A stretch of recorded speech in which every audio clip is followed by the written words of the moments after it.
नमस्कार। हिंदी की पाठशाला यूट्यूब चैनल में आप सबों का स्वागत है। अब हम लोग रीतिकाल के रीति सिद्ध कवि, श्रृंगार रस के श्रेष्ठ कवि बिहारी लाल द्वारा रचित बिहारी सतसई का 56वां दोहा पढ़ेंगे, अर्थ जानेंगे और व्याख्या करेंगे।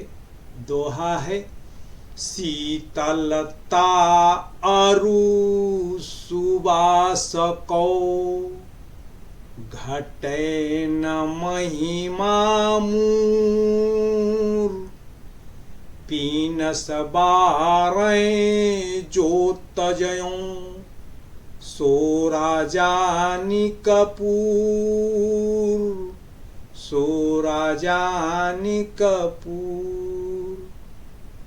अब इसके कठिन शब्दों का अर्थ जाने कि शीतलता और यानी कि शीतलता और यानी कि शांति, ठंडापन, शीतलता, और यानी कि और, सुबास यानी कि सुगंधी, कौ घटे माने कौ माने कैसे, घटे यानी कि घटना यानी कम होना, हानि होना, घटे ना घटता नहीं है। महिमा यानी कि उसका गुण या महत्व, मूल यानी कि मूल यानी मुख्य, पीनस का मतलब होता है नाक, बारे का मतलब न्योछावर, नष्ट होना। तो पीनस बारे यानी कि नाक की शक्ति, नाक की शक्ति क्या है? सूंघने की शक्ति, नाक का काम सूंघना है। तो पीनस बारे यानी कि नाक की जो है घ्राण शक्ति कम हो गई हो, जो तजयो, जिसकी नाक की घ्राण शक्ति नष्ट हो गई हो, वह तजयो माने त्याग दे। सोरा यानी कि सोडा, जो साफ करने वाला कपड़ा जो होता है, डिटर्जेंट पाउडर, वह जो है सोडा कहलाता है, उजले रंग का होता है। अब तो सोडा मिलता नहीं है, पहले जो है सोडा से ही सफाई होती थी। जानी,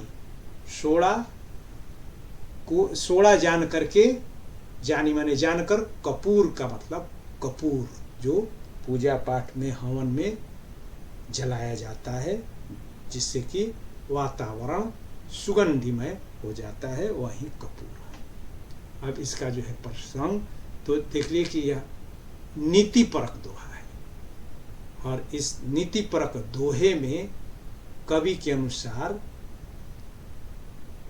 जिस व्यक्ति को गुणों की पहचान ही नहीं हो, किसी भी कारण चाहे जो हो, उसके द्वारा अगर किसी वस्तु या व्यक्ति का निरादर कर दिया जाता है, या वह व्यक्ति अगर किसी अज्ञानतावश किसी व्यक्ति का या किसी वस्तु का निरादर करता है, उसके प्रति उपेक्षा का भाव रखता है, उसको जो है ग्रहण न करके उसको त्याग देता है, तो इससे उस गुण युक्त उस वस्तु की या उस गुणवान व्यक्ति की गरिमा या महिमा या उसकी गुणवत्ता कम नहीं होती या नष्ट नहीं होती है।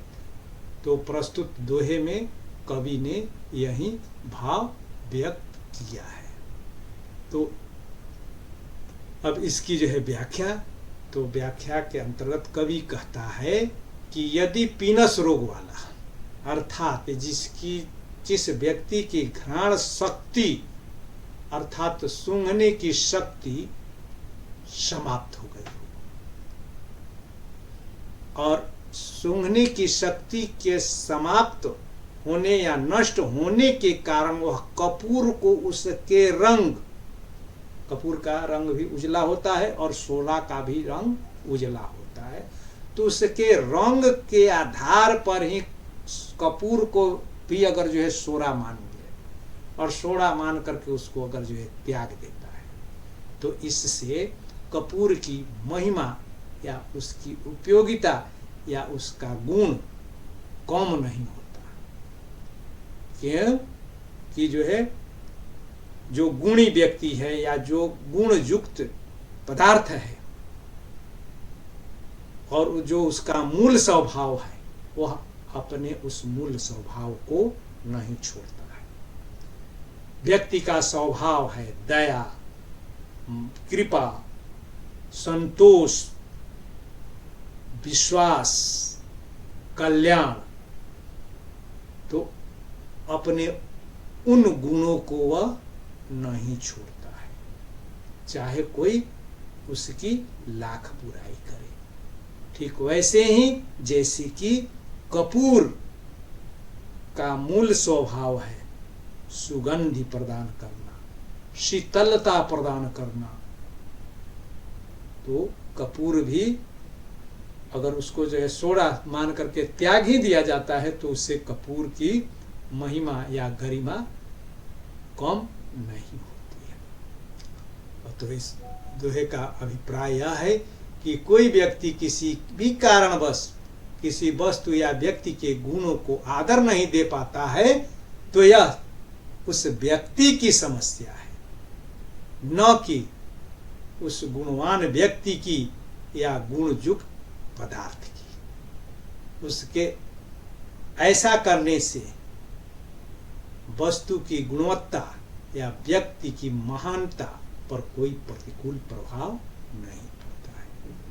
अब इसका विशेष देखें तो यह नीति का दोहा है और ऐ बिहारी सिर्फ श्रृंगारिक कवि ही नहीं है, वरन उनकी कविताओं में, उनके दोहों में श्रृंगार के साथ साथ भक्ति और नीति के भी पर्याप्त दोहे उपलब्ध है।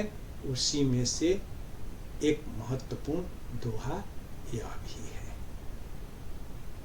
और इसकी जो है दूसरी विशेषता कि इसके माध्यम से कवि यह बताना चाह रहा है कि व्यक्ति या वस्तु को उसके सहज गुण से अलग नहीं किया जा सकता है या गुण को व्यक्ति या वस्तु से अलग नहीं किया जा सकता है।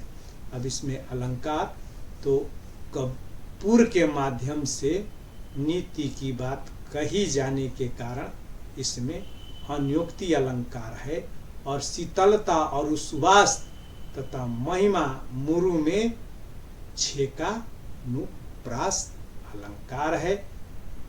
काव्य शैली तो दोहा छंद में है और भाषा तो लालित्यपूर्ण, आलंकारिक और अर्थ गांभीर्य से युक्त गूढ़ अर्थ प्रदान करने वाली भाषा है। और यह साहित्यिक भाषा, ब्रज भाषा है और साहित्यिक होने के बावजूद परिनिष्ठित ब्रज भाषा यह है, क्योंकि बिहारी लाल अन्य तमाम रीतिकालीन कवियों की तरह भाषा में चमत्कार पैदा करने के लिए शब्दों को विकृत नहीं करते हैं। बिहारी की यह विशेषता है और उनकी इसी विशेषता पर रीझ करके ही पद्म सिंह शर्मा कहते हैं कि जीभ निबौरी क्यों लगे बौरी चाखी अंगूर।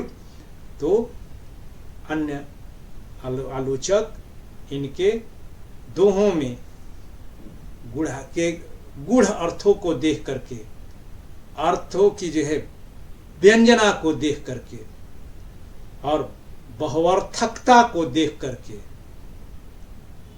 कहते हैं कि इन्होंने दोहा रूपी गागर में सागर भर दिया है। बहुत बहुत धन्यवाद। इसको आप लोग बार बार देखिएगा, सुनिएगा और अपने मित्रों के बीच शेयर कीजिएगा और सब्सक्राइब कीजिएगा भी और करवाइएगा भी। बहुत बहुत धन्यवाद। अब फिर अगले दोहे के साथ हम जल्दी मिलेंगे।